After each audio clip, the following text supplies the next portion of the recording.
for this talk. So about OAuth, I'm Mathieu. I'm the CEO of MetaAPI. We are developing a platform about API automation, and our mission is to make any APIs interoperable between them without any human, and to do it automatically. So just before going into deep detail about OAuth, I want you to tell you a story. You are an owner and you want to rent your house on Airbnb. So you will have some guests, and for these guests you will give them your keys. So with your keys you can access all your house, including your private stuff. So in digital world, it's like giving your user and password. So not so great. So let's say you want to keep your guests away from your garage, where you store all your private stuff, where you store your wine, for example. And let's say you have now two keys, one for you to access everything, and the second one only for your guests with all the main room inside the apartment. So that's better in the digital world, and in the world of APIs, it's more like having API keys, but still a bit complex to manage. But let's add another rule in our story. Now you have bought a jacuzzi you have put on your terrace, and you want to have two types of guests.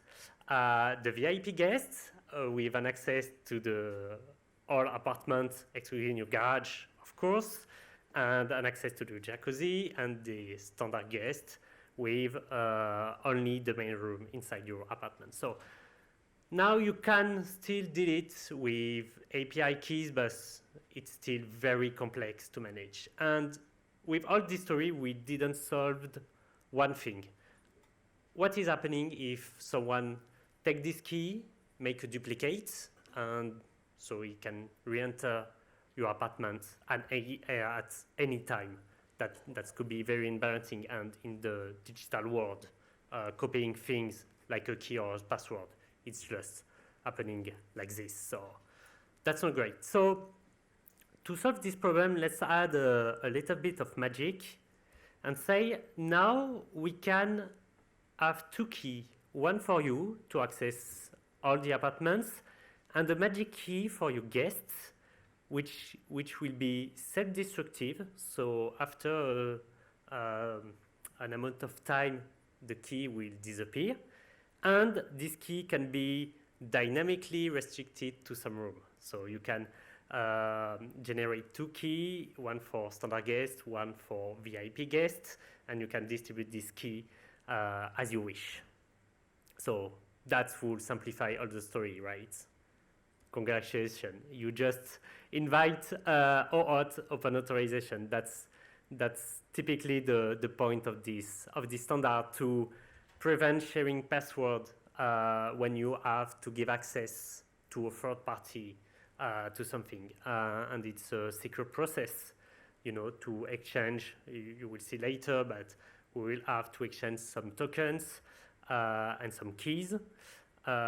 You can set all the permission with your own granularity on what you want to allow the access or not. It could be revocable, so in any time if you want to disable a key, you can do it, and the owner can do it. And for the user who will use it, it's very easy, it's very transparent, it brings some trust, and you have all experience this kind of interaction. So let's do what we call the OAuth dance, all the process to make OAuth work, still with our story. So we have you, the owner, we have the guest, we will name it John, for example, and we have this magic vault outside your house that your guests can interact with to ask for key. So John will ask the magic vault, can I have a key to access all the apartment? and including the jacuzzi. So the vote will ask you the permission because you are the owner, and you say, for example, yes, that's okay, I know John, no problem. So the vault will give to John what we call the token, so he could use this token to exchange it against a real key. So John will ask the vault again to say, hey, I have a valid token, here's my identity card, can I have a real key now, please? And the vault, yes, say, yes, here is your key, and I will give you another token because your key will not last forever. So you will have at a certain time to exchange your token against a new key, etc., etc. And now John can access the house and have access to all the house. So that's great for our story, but let's repeat it to real-world application. We have, for example, at the bottom end, some no-code platform we have, I think, already used, like MetaAPI, Make, Bubble, Zapier. And I have on the bottom right Google Spreadsheet, because I want to access, for example, Google Spreadsheet from a user, from yourself, for example. And the OAuth provider, which was before our Magic Vault, is now Google Identity.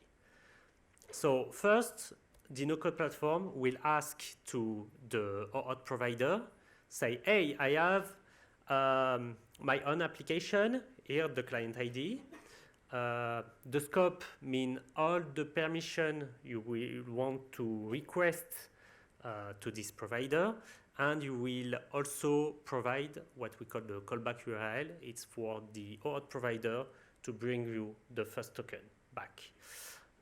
So you will ask it to the OAuth provider. The OAuth provider will ask you with the OAuth pop-up. You will see it a little bit later, but you will be able to ensure the user and server validation. So you will validate as an owner, okay, I allow, for example, MetaAPI to access all my spreadsheet and to create new spreadsheet, for example.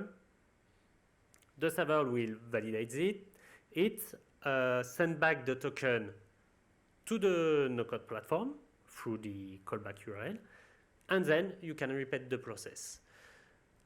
The no-code platform will send the token with its client ID and client secret. That's a password known just between the no-code platform and the OAuth provider to ensure you are the right one making this request. Google will validate all of this and say, okay, that's okay. I will give you an access token, which is our key previously, and also a refresh token to repeat step 4 and step 5 any time and any amount of time we want to keep a valid access token. And then the no-code platform will be able to use the access token to use the Google Spreadsheet API. So now you have learned the OAuth. I think if you have used one of these no-code platforms, you have already experienced this kind of integration, but always with only the OAuth platform application, not yours. But it's great to create your own OAuth application because you will be able to customize it, like put your own name, your own logo. You will have validation for your account. So it will be like, for example, my application validated by Google. So you will be certified. For your own user, they will see your logo. So that's great for your trust, for your customers. And with that, we can also do one thing we can do previously if you are using, I don't know, maybe Zapier or Make public account. You will be able to do third-party, what we call third-party user authentication.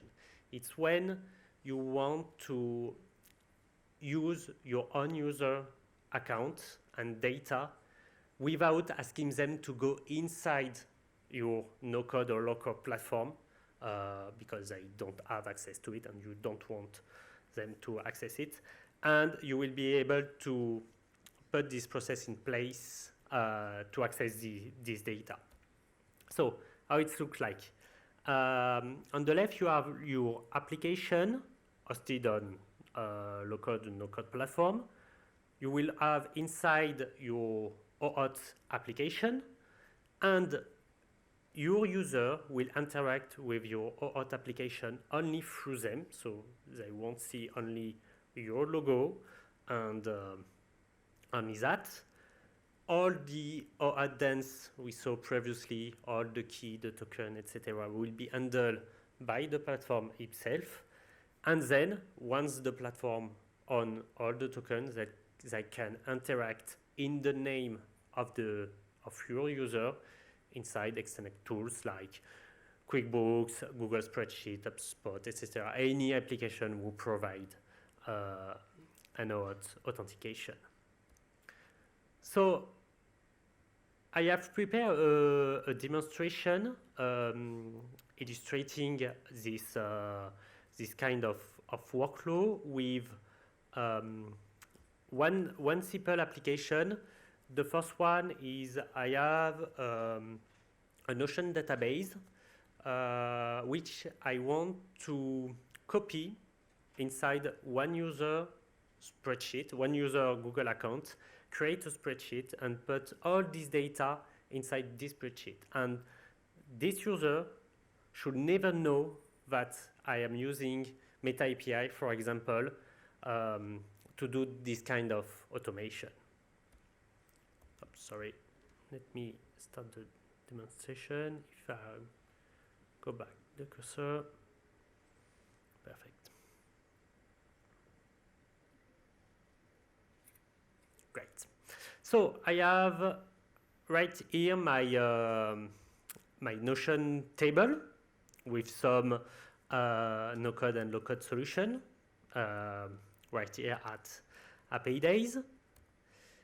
I have created on MetaAPI a workflow which will retrieve all the data from Notion, do some formatting, create a new spreadsheet, and then update the spreadsheet to push all the data.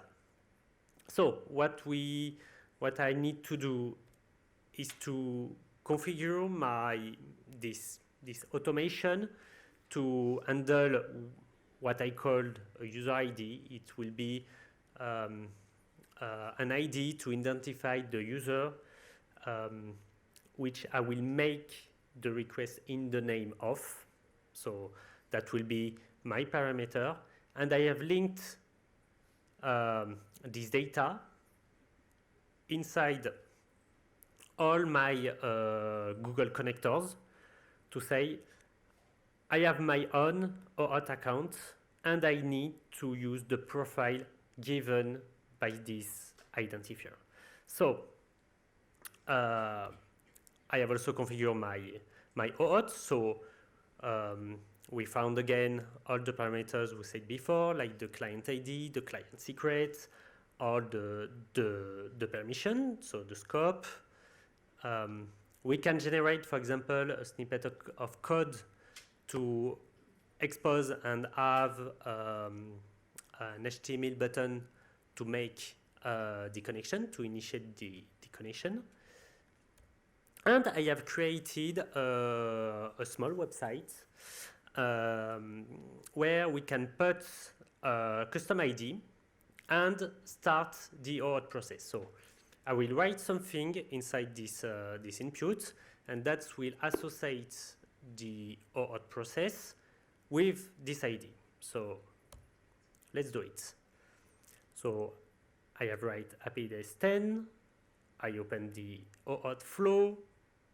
I will allow it. And then my OAuth dance is done for this user. So a new user has been created inside the MetaAPI platform. And I have associated this ID to Apidays 10. So right now, all the OAuth process is done, and the user didn't know that he go through a no-code platform to achieve that. So next, we will start our automation, providing this user ID. So everything inside this automation will be run using Apidays 10 identifier. So let's do it. I create, that will run the automation, and that will open automatically after that my spreadsheet with all my content from Notion inside my own account on Google Spreadsheet. So that's a very simple example on how we can use the third-party user on OAuth, but you can imagine that if you are providing, I don't know, a service to synchronize invoice between CRM and an accounting solution, and you want to do it without having all your users register on your own platform, you can do this kind of stuff directly from this.